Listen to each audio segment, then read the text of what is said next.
Good afternoon, everyone. Hopefully you have gotten over, as Dwight said, the itis. You're ready for a conversation. Are they able to text conversations or questions if they have them? And if so, if I can have access to that, that would be great. As we're conversing, we want you to be a part of the conversation. So if you have any additional questions, please text them to this number. We want to involve you in that. Just because I know that there are some people who came in later today and they weren't able to hear the incredible introductions, I'm going to go ahead and do quick introductions one more time before we get into conversations. So right here we have Dr. Leslie Callahan. She is the first female pastor of the historic 119-year-old St. Paul's Baptist Church in Philadelphia. She has a PhD in religion from Princeton University and serves as the commissioner for the Philadelphia Housing Authority. Her research interests include religious history in the United States, particularly independent African American Christianity and Pentecostal studies. She has written several books and is most noted for work found on her blog, as well as the article, The Audacity of Faith, Christian Leaders Reflect on the Election of Barack Obama. So would you please join me in welcoming Dr. Callahan? Then we have Dr. Candace Shields, who gave us a great talk this morning. She is the bishop of Twice Called Christian Center in San Bernardino, California. She holds an MDiv and a PhD from Fuller Theological Seminary. We will talk later. And is the co-founder and co-pastor, as I said before. She has a heart for seeing theology put into practical application and firmly believes that unless theology can be brought into the church and made accessible to all people, it is little more than an academic exercise. She gave us a talk this morning about the other side of that and the ways in which the Black church can open its doors to receive Black theology and honor Black scholars. Will you join me in welcoming Dr. Candace Shields?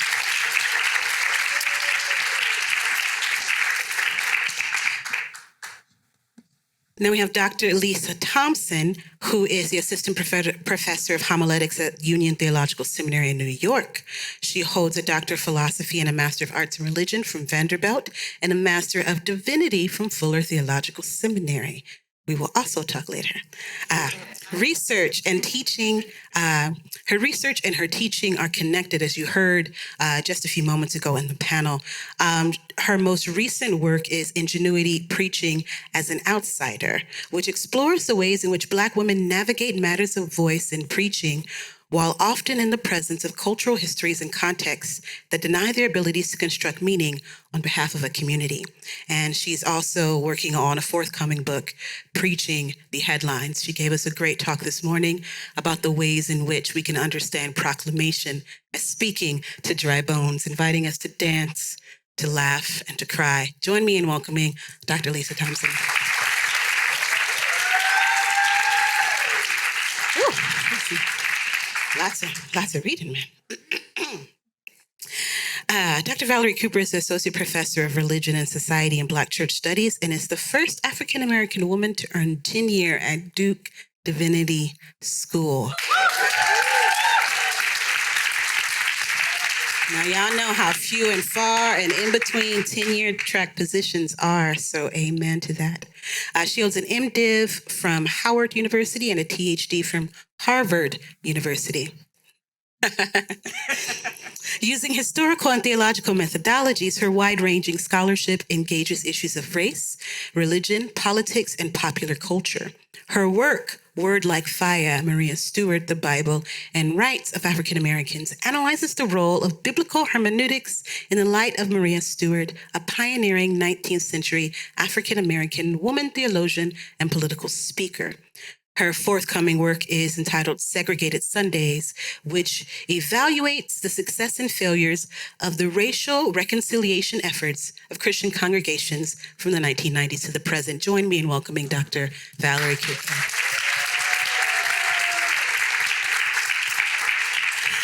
Now, with all this power in the room, we're just going to sit here and absorb all of the wisdom that is emanating from them.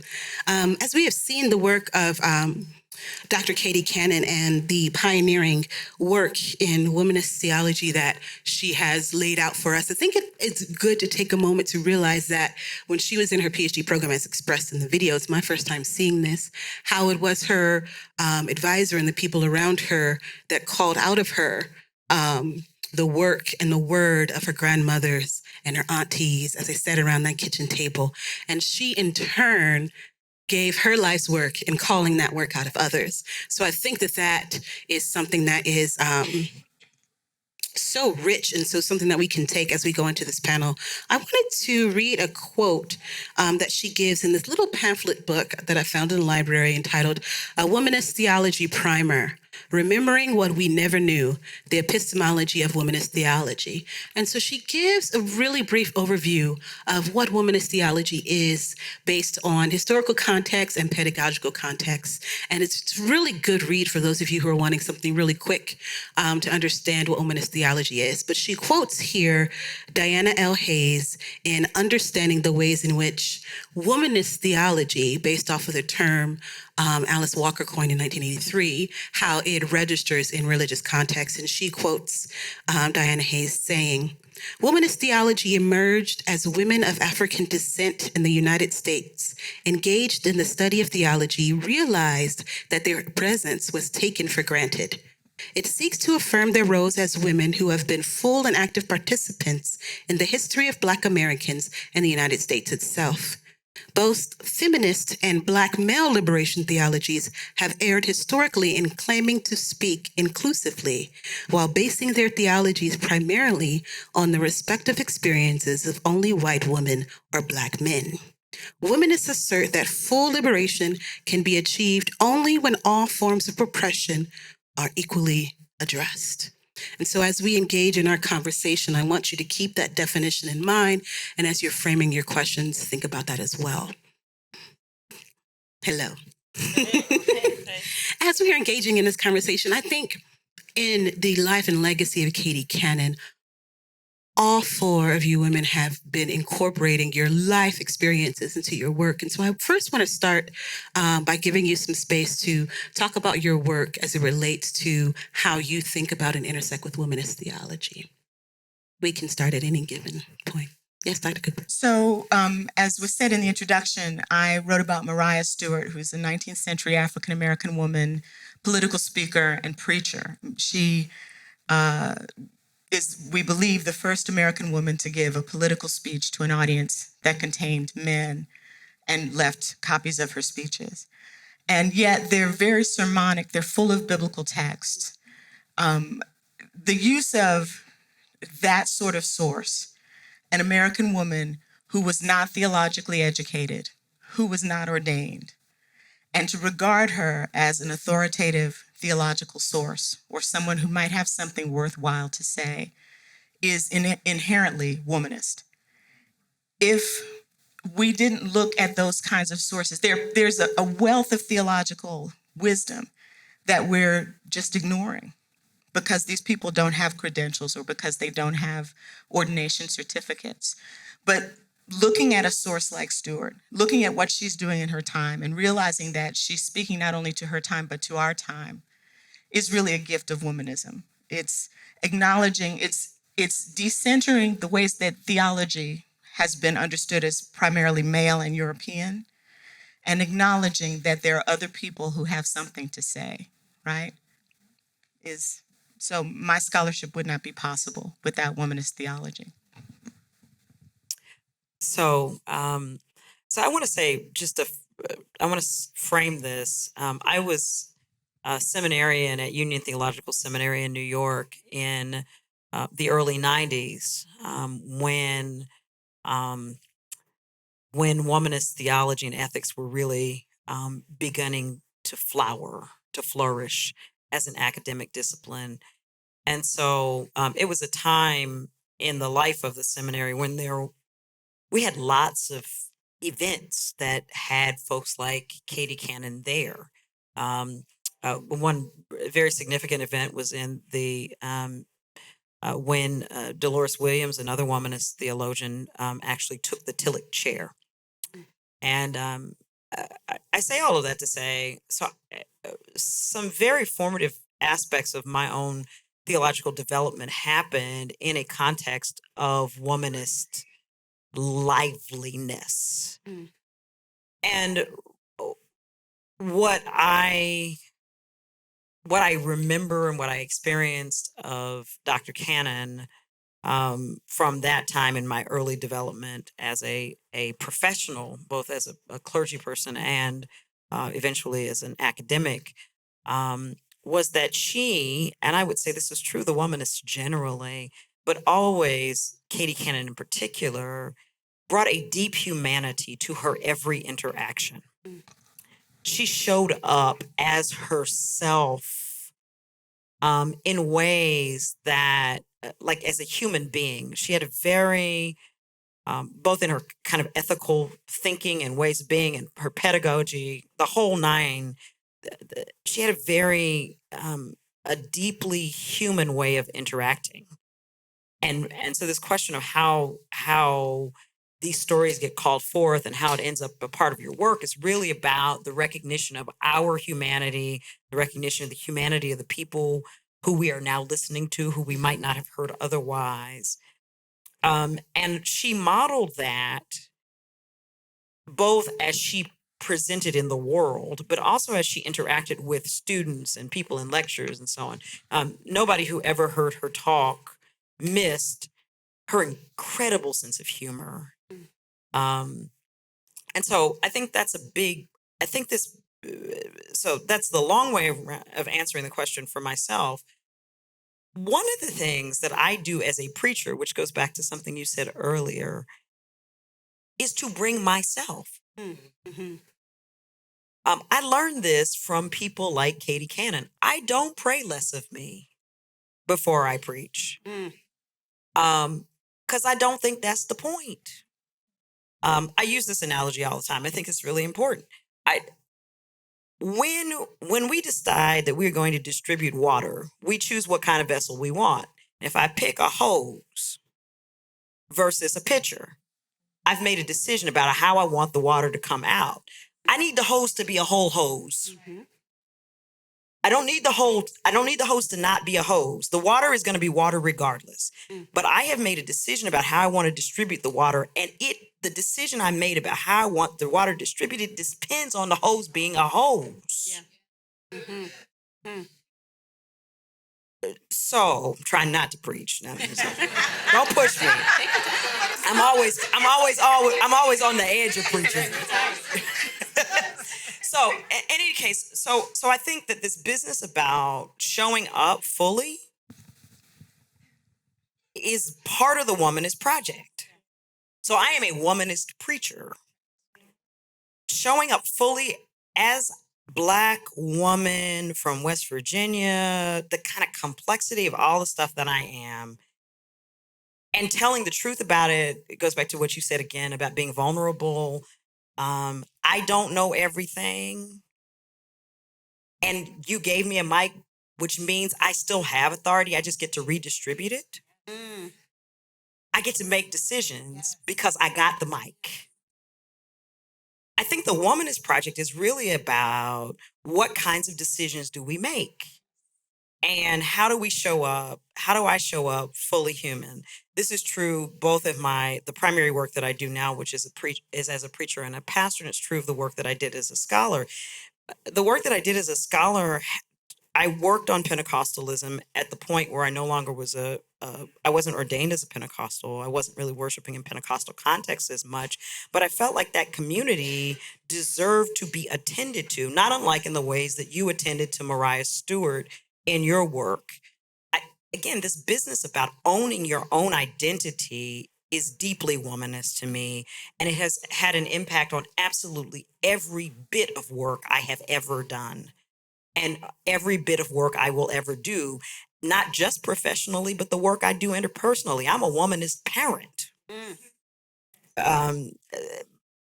So I think that's the answer. I think this project of really showing up fully human in all of our identities is that womanist project. and thinking about, so the current book is called Ingenuity.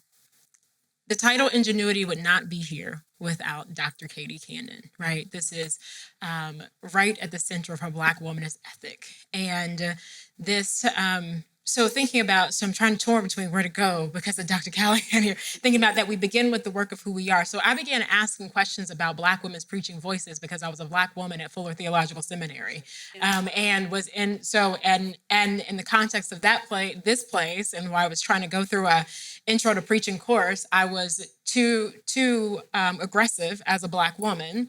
And in the context down in South LA where I was preaching and ministering, I was too woman, so there was always this push and pull, right? So I had questions and then somehow discover womanist theology that kind of gave me a framework for the questions I'm asking and the kind of hunches I had within me. So we get to this idea of how I come about thinking about questions of then how do Black women navigate issues of voice when you're constantly othered and yet by tradition, but you still have something to say. And we've been saying it for years. It might not be recognized as pulpit speech and rhetoric, but we've been making use of what we have to do the work anyway. And then here inserts a project called Ingenuity in conversation with Dr. Katie Cannon, who is very clear that in spite of everything and all of the frameworks, the systems, the power that infringes on Black women's lives, Black women still make do and find ways to make creative use of the things that have been given to us. So my work would not be here had it not been for Dr. Katie Cannon and the Womanist Theology Project, period.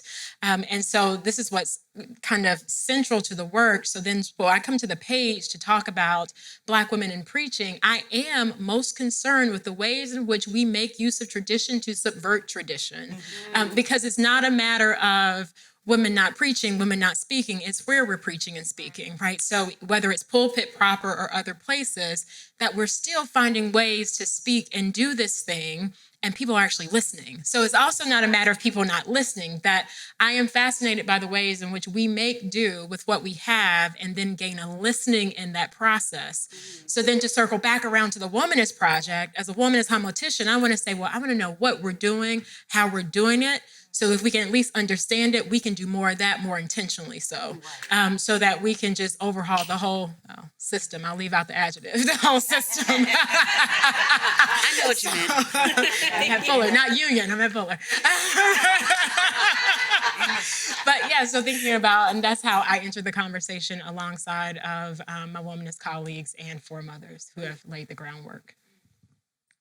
I am a womanist from a practical theology point of view. And so I'm very interested in disenfranchised grief. That is a grief that the public does not allow you to actually work all the way through. And so for me, womanism is listening to other women's stories, to allow them to sit at my desk, tell me their stories, with the freedom that they need to cry, to holler, to scream, whatever it takes. And so a lot of times I do this in my living room, and we work through things, but I get to hear stories and how the grieving, especially in this age of our children being killed and parents having to bury their children long before they ever thought they would have. So to hear those stories of other African American women, and not just African American, but Hispanic women who sit down and we talk. That's what community is. And like you said, being present. I'm present with them. I don't always understand what they're saying. I can't always relate to it, but I can listen to your story. And so that's where I'm at right now, trying to hear the disenfranchised grief that they can't go out among the community and talk about. But they know that they can knock on the door twice called and say, can I talk to Bishop Candace? And that there's time for them. I make time for them. And to actually bring it out in my preaching. I don't ignore what they're going through. And I think that's what Katie Cannon has taught me. You can't ignore it from the pulpit. You've got to talk about it. You've got to make it plain, and you've got to validate from the pulpit. And so, because I actually train ministers for the ordination process, part of what I do is help them to understand women in the pulpit and how we do have a place there. And it's very important that you understand that. And so I work with the young ministers whenever they want to talk, and while they're going through seminary, I talk to them what my experience was. And if it wasn't for Katie Cannon, my experience would have been horrible. I met her at ITC, and she was giving a lecture, and you're right, she just sat down and talked to me like she had known me forever. And she helped me navigate waters that I didn't know how to navigate. And so that's what I do with the women in my community. I help them to navigate waters. I'm human. Like you said, I don't know all the answers. Why did God allow? I don't know.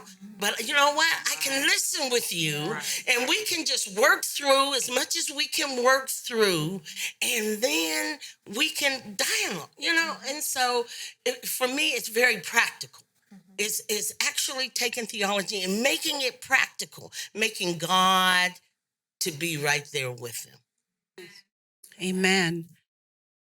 As we are collecting your questions, don't forget to text. I was intrigued by and resonated deeply about the showing up fully as you are into spaces, into each of your particular spaces. And I'm wondering how womanist theology serves as a sort of prophetic hospitality.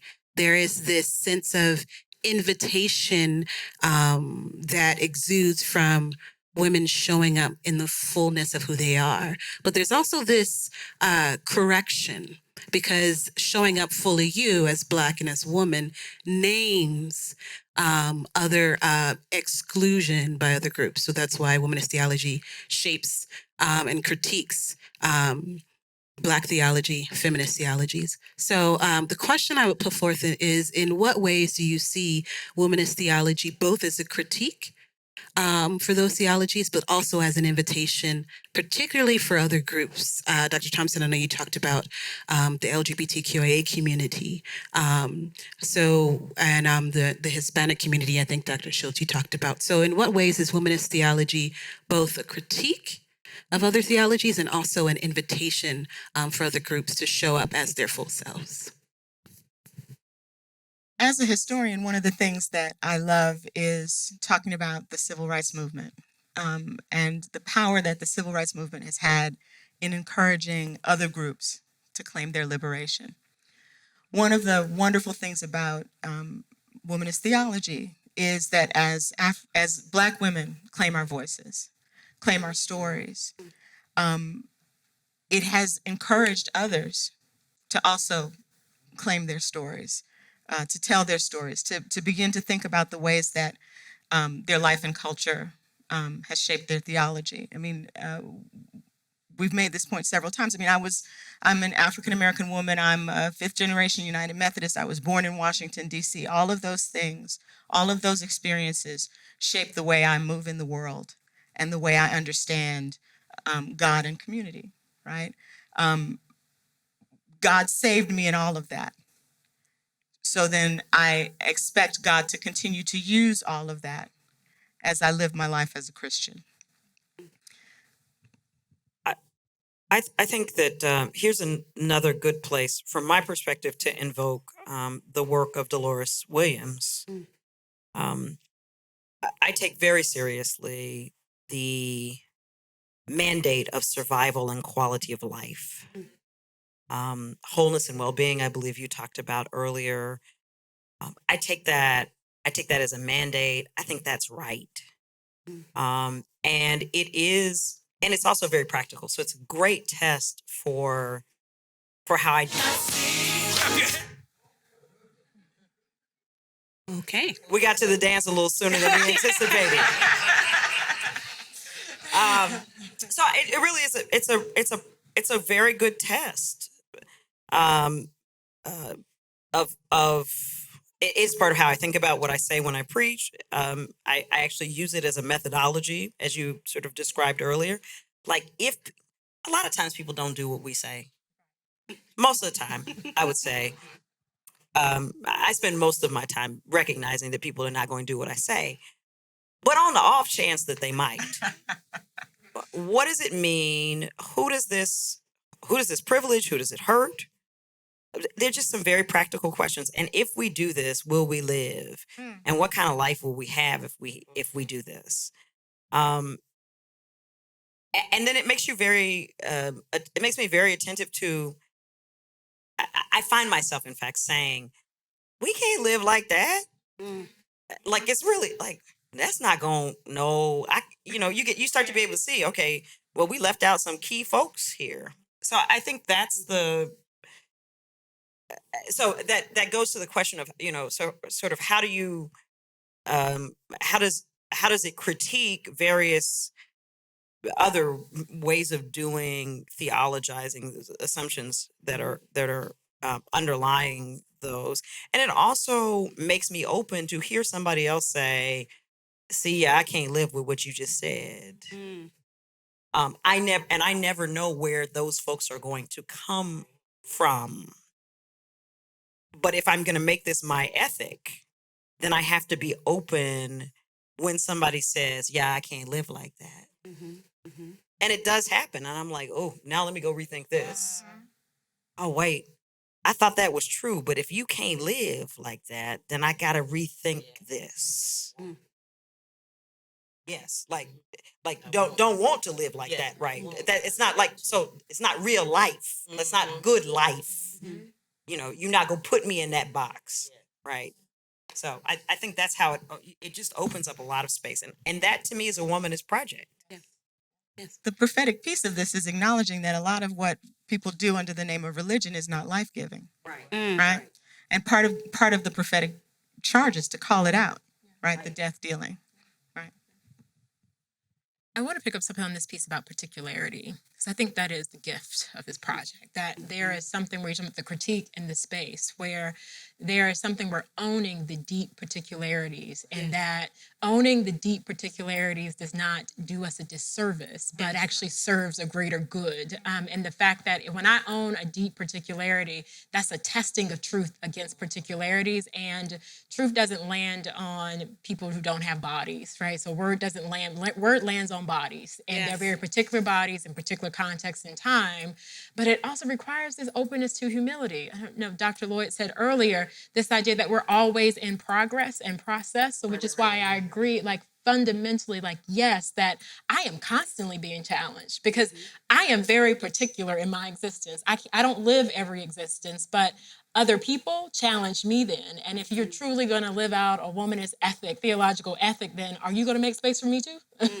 And is your ethic and your kind of framework going to make room for my life too and my thriving? So I think that is one of the, the space where you say the critique and the room, the prophetic room and the hospitable room that is made through particularity. That it's not in disowning particularity, but the more we own it and the more we're in conversation with very particular things, the better we're able to get at that more thing, that more true thing. Yeah. I don't say that true thing because I don't think we'll ever know it, but another angle of that more true thing that gets us closer to it.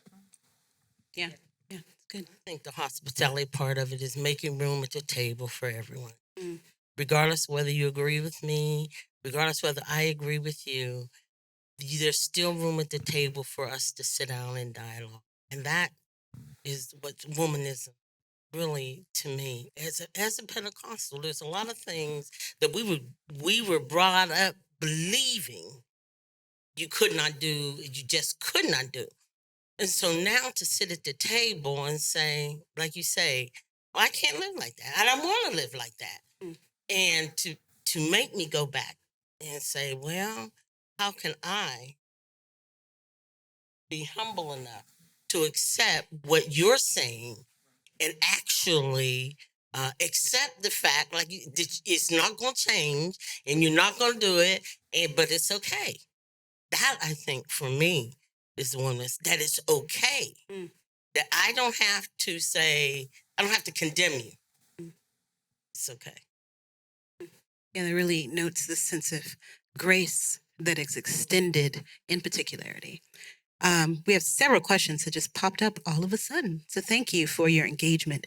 As we're thinking about particularity and prophetic critique, one of the questions that continues in this conversation states, how do you personally engage Black male co-laborers who harm via misogynistic behavior, yet still contribute greatly to Black public theology? Again, how do you address your Black male counterparts who operate within misogyny, although their contributions, as this person says, contribute greatly to Black public theology? We'll just let that sit. Silence is okay. There actually is an answer. I mean, so there's a so it's a question about what do you do, and so I'll say what I do. And it depends a little bit about whether I know them personally. Like all these things, right, depend on where it happens. If you make a public statement that I think is misogynist, I call it out in public. I speak to it in public. I say, that's misogyny. That's patriarchy. And we can't live like this. Because the part of this is right. That's about, okay, so I am open to the ways in which individuals come to me and people come to me who where I have spots where I like just that were out of my view and I missed it. And you say, okay, Callahan, I know you're trying to do the right thing, but I can't.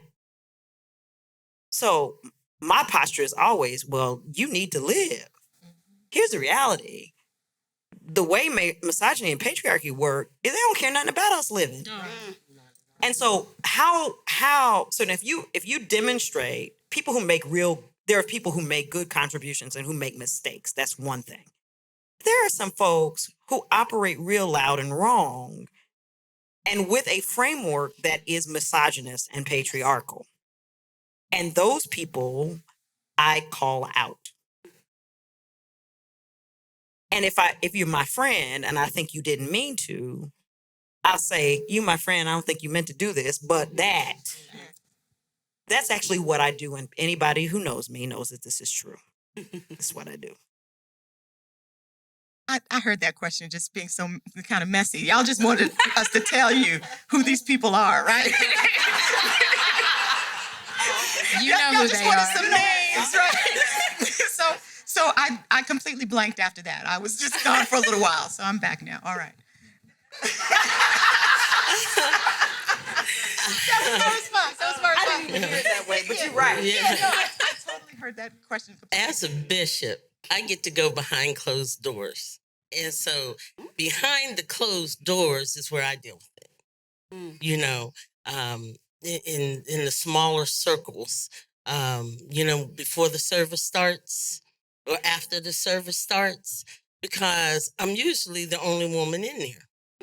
And because I am the only woman in there, people feel free to talk way more freely than they would somewhere else. And so that's when I check them, but I don't check them. Hopefully I don't check them rough, but I'm a rough talking woman. So I'm very to the point. And so I'm very to the point, and that's where I get young ministers too. It's behind closed doors. A lot of them are adjutants, and they come in, and that's when I check them. What you're saying and doing. Because I had a minister say to me one time, now I'm the bishop over education. But he said to me, you need to talk to your husband and see if he can help you out. What do you mean? It's my department. And so I had to tell him, no, I don't need to talk to him. He got his own department. He can work in his own department and do it the way he wants to do. But the Department of Education is my department, and I make the decisions about what goes along here. But he was very offended. He said, I was only trying to help. No, you weren't trying to help. You call yourself putting me in my place. And so now let me put you in your place as a pastor. I'm the one that has the power, and the power is I run this department, and I run it the way God tells me to run it. But you have to do it I do it. Usually behind closed doors, and like I said, hopefully not too roughly, but rough enough so that they'll get an understanding that what they're doing is dangerous. And there are women's lives on the line. And so because women's lives are on the line, you got to be careful. Just like you want us to be careful about you, you need to be careful about us. And that's hard. Well, that's all the time. I'm just kidding. Dr. Thompson, did you want to respond? Or? Well, I was just going to say, I'm similar to Dr. Callahan. If I like you, we'll do it behind closed doors. If I like you, we'll do it behind closed doors. We have a relationship. Because I do believe things are a learning process, right? That I always say at the beginning of class, we're going to get it wrong. We're all trying to get it right, and we will fall every time, and we won't get it quite right. So there's room to grow. And at the same time, now I think this is just a matter of being a woman in the field, trying to do the work and survive. I have realized I have to preserve my energy, because this is tiring work. And look, all of us sitting here now, we've all been on the road. We've all been, but really, so that the demand is to show up and do. So I have had to become more wise about how I interact and engage with foolishness. That's the only way to call it. But also, so I, in the past couple years, have moved to curating my work. Like, that's how I respond publicly. That my project of response publicly is curating my work, my scholarship, my preaching, my teaching, and to make sure that I'm doing that, because it is dealing in the academy is hard enough. Dealing in ministry circles is hard enough, and trying to do it all. But responding to things so much can tire you down so much that I can't get to my work. So in the past couple of years, I have pulled back. And so that's why I say, if I like you, we'll do it behind closed doors. But there's so much stuff always. So I have to write the book. I have to finish the chapter, because I really think that's the only way that we continue, not the only way, but one of the ways that we continue to change the discourse is that's my call. So I was like, it's my work. So I need to be accountable to that work. And that's how I try to call it out, is being attentive to my work and pulling back when I have to from the other stuff. Yeah, that's good. That's really good. I have a couple questions here, and they're kind of similar. So I'm going to kind of ask them both at the same time. Forgive me if this is your question. I'm going to paraphrase. So the first question asks, how do you suggest non-Black women of color position themselves in relation to womanist theology? So how do non-Black women of color position themselves in relationship to womanist theology?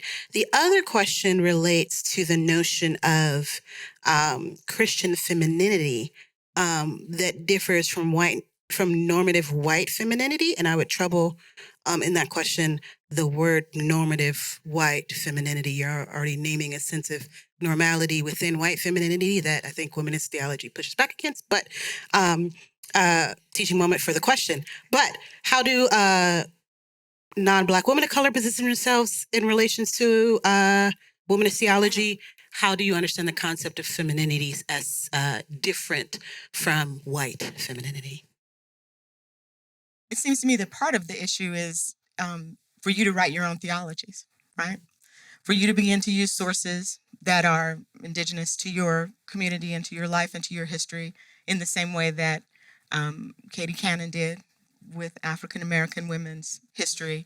I remember when she came to Duke, and she, this may be 2 or 3 years ago, she gave a lecture where she talked about a particular case of rape and murder that made me want to know more about this story. But she was able to reflect on this particular historical moment and to do theology with it, right? So part of the recommendation to women of color would be to begin to write your own theology, to begin to study your own theology, to begin to unearth your own story. And the second piece of advice I would give is to begin to make allies with other women of color, right? Find yourself some mentors, find yourself some friends, so that you're not standing alone, because this is difficult work to do. People who have gone before you, who understand the struggle and the challenge, and can be an encouragement to you as you're doing that work. W.B. Du Bois, in the end of The Souls of Black Folks, there's a short story of the coming of John, and this black man and white man go away to college, and the black man comes back and he has this project he wants to describe to his people, but he's lost the ability to speak to his own people, and therefore the project is going to fail. You need to maintain the ability to speak to whoever the last little old lady in the pew is. With your theological education, never lose the ability to speak to her, right? When I came back from Harvard my first semester, the pastor of the church where I had interned asked me to pray. And after I prayed, an older gentleman came up to me and said, well, you still have Jesus, right? He wanted to know that for all of that ivy, I had not lost my ability to relate to them. So some of those allies will be people from your home community, right? Who may not have the theological education you have or the advantages that you have, but who speak the language that you were raised speaking, right? So maintain those conversations as well. I want to take up the femininity question, and I want to just trouble that question. Period. And I want to say that here's the challenge, and it's a challenge that's related to sort of identity in general. And there's never just one thing. It's never just one thing. I think that the best way to think about this, or at least the way I'm thinking about it, is that we are in constant conversation between sort of who we are and the communities in which we engage. And those conversations can be difficult. And I mean this. So what does it mean to be feminine? What does it mean? That's like a whole host of questions all in one. What does it mean to me? So if that's what I'm trying to do, that even if I have decided that what I'm trying to do is be that, what that means to me is a whole host of things. And then I perform that out in community with other people who make judgments about that. And that is or isn't, that looks or doesn't look. So I would say maybe there isn't maybe nobody has a normative one. I'm not sure that anybody has a normative one at this point. I think we're all kind of around various points and in conversation. What I do think that might be relevant in this particular context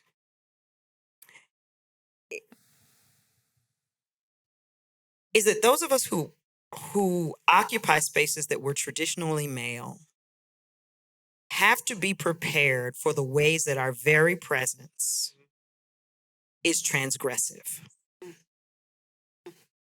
That is to say, you can't wear enough dresses and enough makeup and wear heels high enough and all of that to do this work. You can't speak softly enough. You can't pitch your voice high enough. There is no way you can do this work without transgressing the boundaries of something that somebody thinks is feminine. Now, you can figure out who you want to be in it, but understand that every time you put on a robe, you're in drag. No matter what you have on under it. Well, For some, in the viewpoint, in the vision of, and there's a way that, and you are not gonna do this with any kind of integrity, personal integrity, if you spend your entire time trying to figure out whether people like the way you look doing it, particularly along the lines of whether you are feminine or not.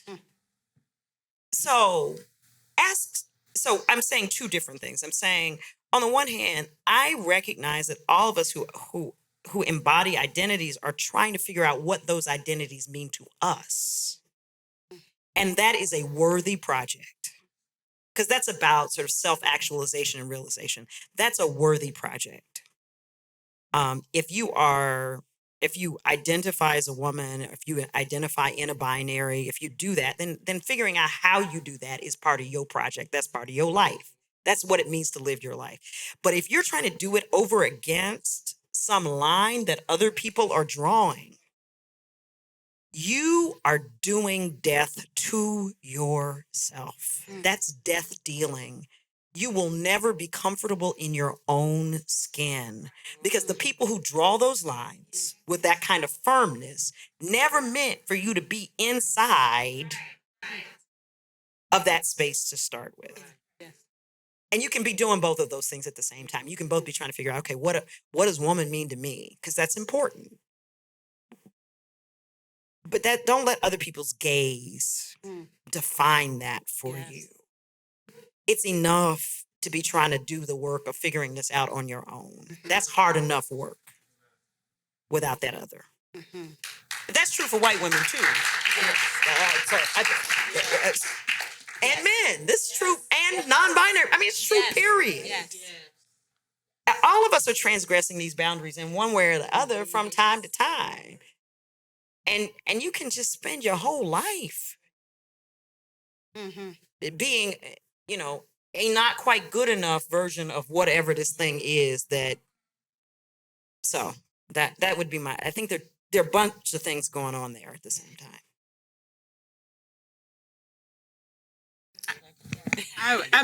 Because I know this isn't the question, but now I'm here because of thinking about the way in which we symbolize authority in our religious spaces, and the history of that has pretty much been a performance of a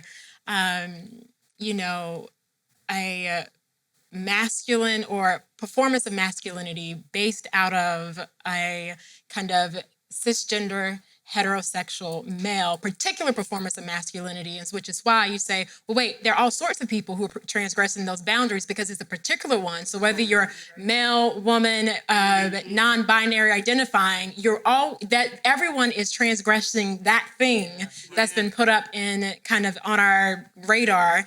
And it's a cultural stereotype. It's actually been lived out in real bodies from the pulpit and like reaffirmed with those false amens. They're like, yeah, that's preaching, or that's what leadership looks like or doesn't look like, and been reaffirmed. So everyone who's not that thing and doesn't live out the performance of that thing is trying to transgress that, or is transgressing that. So I'm just affirming, live you, figure out you, and then even though we're always in conversation with that thing, it's just going to be there. And but every time we show up, we transgress it and subvert it a little bit more.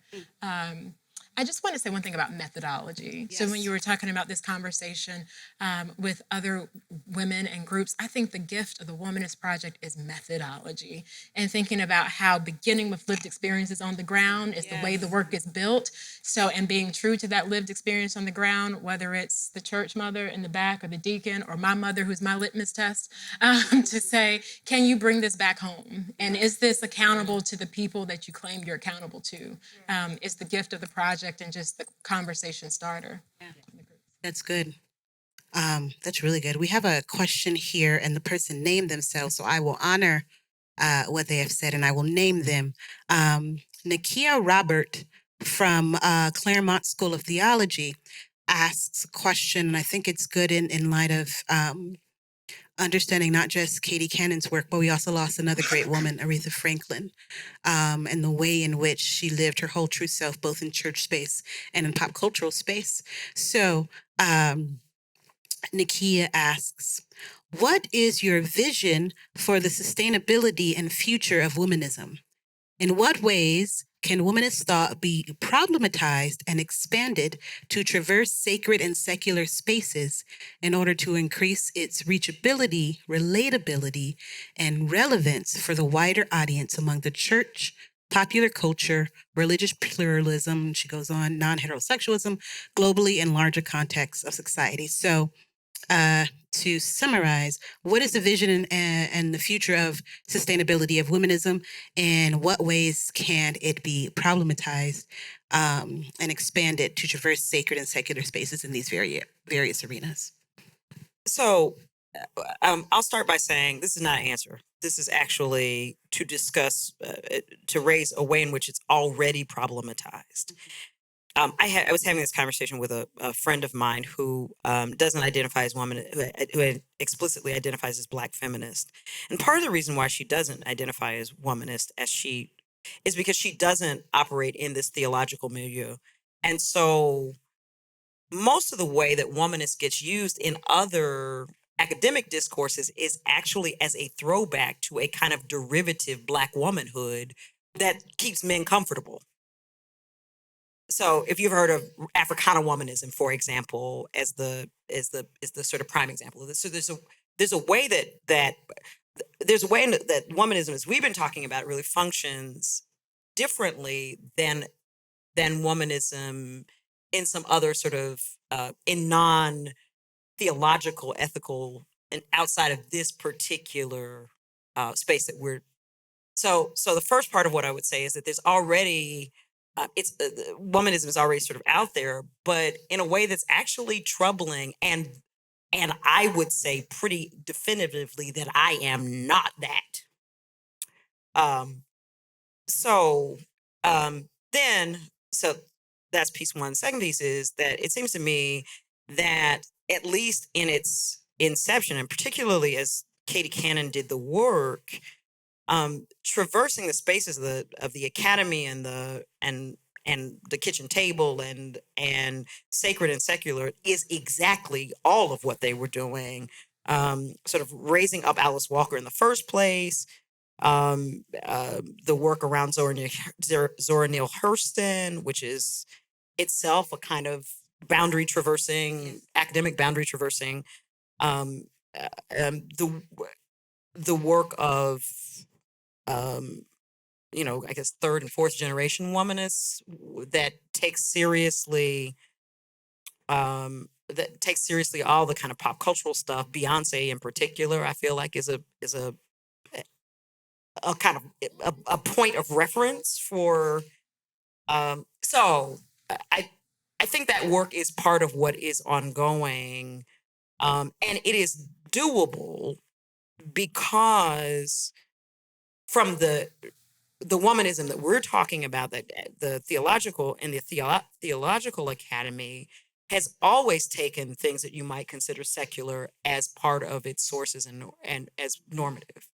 So I would say that that's happening, and I think that the generations that are sort of producing work, womanist work, are absolutely using. I'm even hesitant to say secular, but they do so following the that's actually very much a part of the womanist tradition. Now, I do think that the first thing I said about the way that womanist gets used outside of the theological academy is something that those of us within the theological academy have to reckon with, because we don't mean the same. We're not afraid to say we're feminists because we're afraid of how men will interact with us around it. That's not our project. I'm saying that's not my project. I don't think that's by and large the project of theological theologians, homileticians, ethicists who are doing this work. I think that work, it just arose out of a different place. But there is a version of womanism that's going around in the world that has to do with particularly younger than I am women who don't want to claim feminism. I am a womanist because I was already a Black feminist when I got to seminary. It just made sense to me. Yeah. I see myself in both of those terms, in all of those terms. I am a Black feminist and a womanist. Yes. I see my womanism is a part of my feminism. Yes. But I get that there are folks who are disclaiming feminism. I'm not in that crowd, and I think that's part of all that stuff you have to kind of tease out. I know I'm talking about a number of things at the same time, but I think they're all a part of what Nikia's question is raising. As we are almost out of time, if you want to continue to add to the question, I wanted to add, there are a couple of final questions here in terms of a piece of advice you would give to young scholars who are trying to find their way into living into their full selves, other texts and works besides Katie Cannon that has helped you in that vein as you think about your closing statements, or any closing points you want to make. Why is everybody looking at me? You had the mic so close. I just knew. I felt it. Oh, no, sorry. One piece of advice is to read voraciously, right? I have a subscription to audiobooks, and I have books read to me, right? Was talking about a course that I'm offering in the spring, using young adult fiction and apocalyptic visions and issues of race, right? It was just because of my reading, right? So read where you're interested and allow the Holy Spirit to guide you. Oftentimes, what it is that your eyes fall upon, there's something there for you. I'm mindful as you say it, and also read widely. Thinking about read widely, but also I'm thinking about very practical things for people who are coming along in the trajectory and trying to go academic route, whether church route, but just reach out. I find that people are generous. Yes. I remember as a student, I was often intimidated to reach out to my professors or a pastor or someone I admired. Send the email, just send the note, say hello. And just introduce yourself. And I've found people to be very generous, and you'll know the ones who aren't, and you'll move on. But I've really found that people are generous and willing to give time if you ask for it. So even as you see people darting in and out, just send the note. Yeah. I would say be your authentic self. While you're doing this, be who you are and grab it, hold on to it, and grow with it. Any final words, Dr. Callahan? Yeah, I everything that has already been said. I would say explicitly read fiction. Read some stuff read some stuff where people wrote it to write. I think that there's a way that some other forms of discourse, we're writing it to say something. That's not quite the same thing. I think fiction writers write to write. Yeah. And I think there's a way that if you read fiction, one, it's also more fun to read, but it also helps your own writing to be more fun to hear and read and so on. And I think that's really good. That's helpful. And then akin to that is, don't be afraid to follow your question, whatever they are. I think in the church, we get told a lot not to question. I think and then we get afraid of what happens when we start to raise the questions, particularly those of the sort that Dr. Thompson talked about earlier that we don't know the answer to. I think trust God, that God can handle it. So I would say read and don't be afraid to question and to think. Go ahead. And there's community on the other side. Hallelujah. There's community. I mean, I just want to say there's community on the other side. The process is isolating. And the process is isolating, but we find community on the other side. Well, amen to that proclamation. If we can give our panelists a round of applause. Thank you so much.